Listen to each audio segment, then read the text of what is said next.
All right, guys. As you all know, it's 10 days to the FIFA World Cup Play-Off in Africa. As you know, CAF have 10 slots for the 2026 World Cup. 10 slots was given to CAF. So right now we have 9 countries already qualified. So there is 1 slot left. That 1 slot will have to go through playoff. So Africa have a chance of having 10 teams representing it at the World Cup. But the 10th team will have to go through the playoff. And that the playoff will start from November 13th. And so far we have 4 teams that have qualified for that. But before you go to that, let's go back and see how we got here.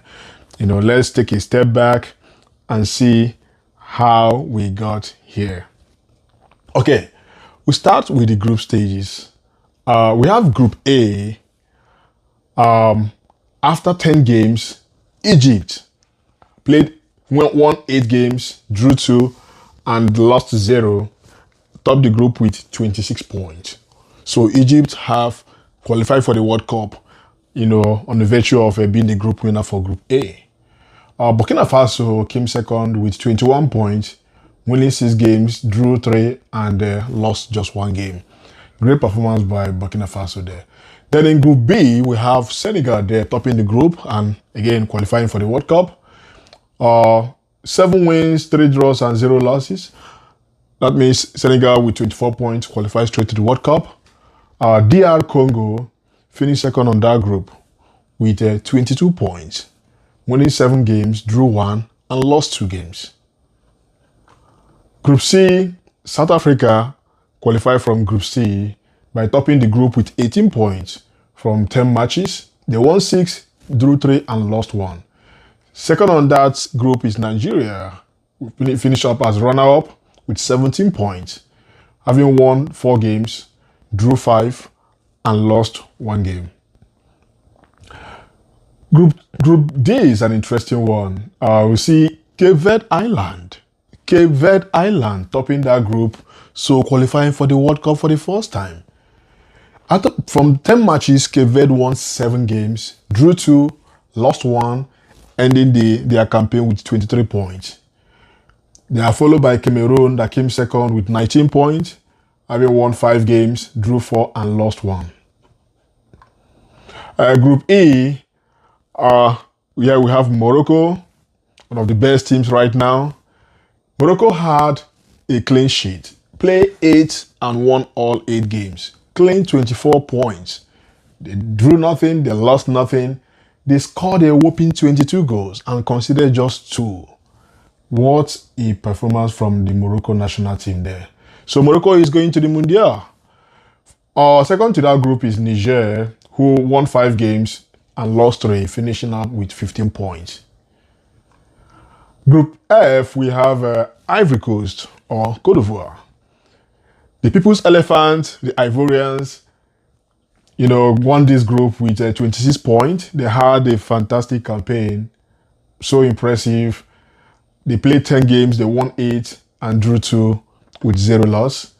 Second to that group is Gabon, who having played 10 games, Gabon won 8, drew 1 and lost 1 with a total of 25 points. This is an interesting group that a team that actually got 25 points did not make it to the World Cup. But we'll see what happens next. Then Group G, another interesting group, have Algeria as one of the best performing teams in Africa. Algeria played 10 games, won 8, drew 1 and lost 1. Ended the group. They topped the group with 25 points. So Algeria is going to the World Cup. Second on that group is Uganda. Uganda also had an impressive run. Out of 10 games, Uganda won 6 and they lost 4 games. Ended the campaign with 18 points. Great performance there from the Uganda boys. Group H, we have Tunisia. Another great performing team here. Tunisia did very well. 10 games played. Tunisia won 9, drew 1, ending the campaign with 28 points. So Tunisia is coming to the World Cup. Namibia came second with 15 points, having won 4 games, drew 3 and lost 3. And then Group I have Ghana, straight to the World Cup. Ghana is going to the World Cup. They finish atop the Group I with 25 points, having won 8 games, drew 1 and lost 1 out of their 10 matches. Amazing performance from Ghana. So this is how we have so far the 9 teams that have qualified for the World Cup. Now, what CAF decided was there have to be a playoff that will involve the top 4 runners-up. How do we decide now who are the top 4 runners-up? Are you going to decide it by points or goal difference or head-to-head or whatever? So the decision was based on first points and then goal difference.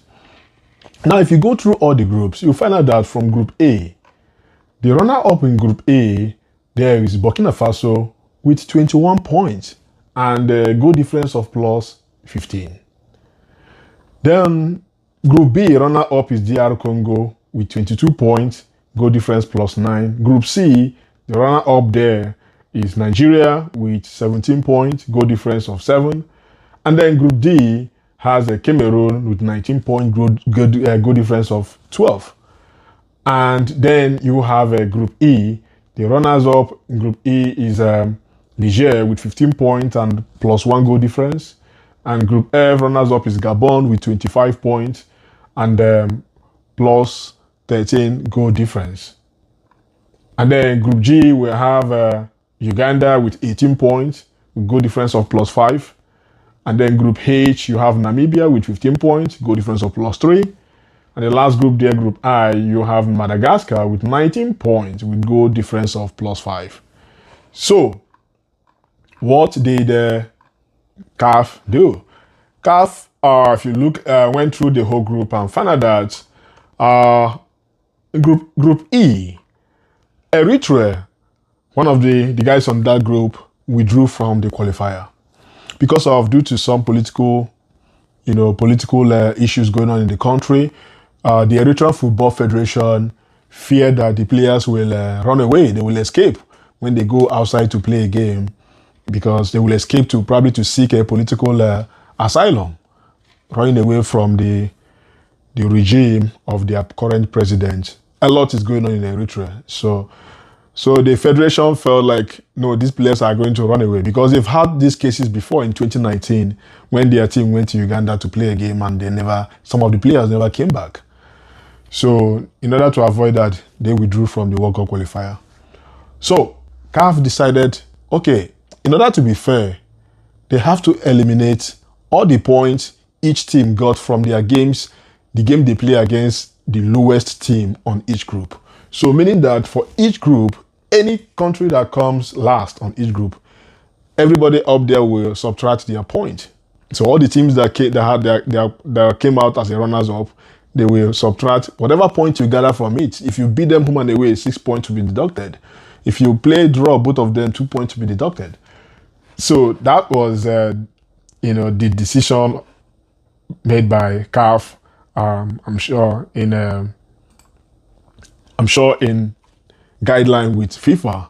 So if you look at that, the pool of the ranking now, you will see that by the time they deducted all the points, Gabon, from their 25 points, 6 points was deducted. So Gabon had 19 points and goal difference of 6. DR Congo ended up with 16 points, goal difference of 5. Cameroon ended up with 15 points, goal difference of 9. Nigeria ended up with 15 points, goal difference of 7. And Burkina Faso finished, on 15 points and goal difference of 6. So if you recall, Group A, Burkina Faso had 21 points. 6 points was deducted because they defeated Djibouti home and away. They won them both at home and away. So that 6 points was deducted, bringing Burkina Faso down to 15 points. On the same point with Nigeria. But on the last day of the qualifier, Nigeria defeated Benin Republic 4-0. That scoreline changed the goal difference between Nigeria and Burkina Faso. Had it been Nigeria won the game by 3-0 or 2-0, Nigeria will not be playing for the playoff. So based on that, the 4 teams that qualified for the playoff are Gabon, the DR Congo, Cameroun, and Nigeria. So these 4 teams will pair up, with each other in 2 weeks' time. In Morocco, they will play head-to-head against each other. 2 teams. Nigeria will play against Gabon, and then Cameroun will play DR Congo. Then the 2 winners will play against each other in a final to produce the African team that will go for the intercontinental play-off. This is how it is. This is just an overview of how we got here. This is where we are. And in the next video, we will now look at those individual games. Let's go deeper and find out what is at stake with these teams. What do we expect to see from these games? Who do you think is going to make it to the intercontinental playoff? Wait for that.